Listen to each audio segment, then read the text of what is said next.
Hey guys, welcome back to Defeating Hair Loss. My name is Steve, and today I'm going to tell you the 5 reasons why I don't think you qualify for a hair transplant surgery. Very, very important video. It doesn't mean you can never have a hair transplant surgery. It's just 5 things that you should look out for and question, and make sure when you start to investigate where you're going to have a hair surgery, you speak to a specialist. Number 1, not healthy. Well, that's not a good start. If you're not healthy, if you've got issues with, diabetes and you're not managing it, if you're a heavy smoker, or even maybe you have an unhealthy lifestyle of a heavy drinker, blood issues, if you're in your 40s, 50s, 60s, and you have stents in your heart, you're not being managed by a cardiologist, these are all reasons why you shouldn't have any cosmetic procedure. So that's kind of an easy one. So if you're not healthy, we need to get you healthy. And in the meantime, we'll get you on some medication to thicken your hair. If you're a diffuse thinner, and we're going to do specific videos on diffuse thinners and how we can help you, but for today's video, if you're thinning everywhere, we like to refer to this as a female pattern. A female pattern, the way women generally lose their hair, not all, is everything gets thin from front to back. The main problem with that is donor hair. If the donor hair is thinning, you are not a candidate for hair surgery. It doesn't mean we can't look at ways to manage that, but today you are not a candidate for hair surgery. So if anybody tells you you have some sort of thinning alopecia, diffuse thinning alopecia, be very careful. Don't get a hair transplant anytime soon.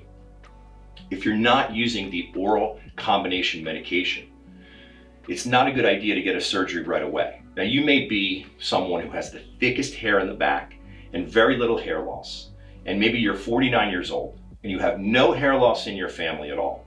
Somewhere it had to be there because it's genetic. You feel that the reward will outweigh the risks because you're not going to go bald. Well, we don't know. So to be brutally honest and ethical, we want to see you on that medication for at least 6 months to know that your body can tolerate it. 99% of the time it will, and that you will be protecting yourself from losing any more hair before investing in a hair transplant. If your donor is thin and fine, we can do a hair transplant, but we've got to really talk about it. In later videos, we're going to talk about FUE, FUT, FUT, FUE, a lot of videos about which one to choose and which is better. We all know that FUE is very marketed and promoted online. And we'll talk about who's a really good candidate for FUE and who's a really good candidate for FUT. What I can tell you on this video is if you have thin, fine, sparse hair, you're not a good candidate for FUE. So that we're going to learn more about. But as far as a hair transplant, it's very important that you choose the right procedure in order to be successful.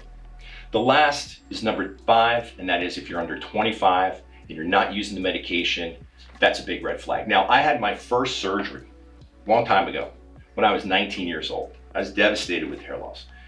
I've told you about it before.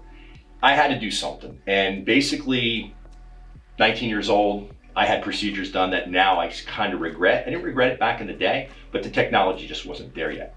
Well, now we have different things like board certifications and all kinds of accredited doctors that are specialists that are trained to do nothing but hair transplants.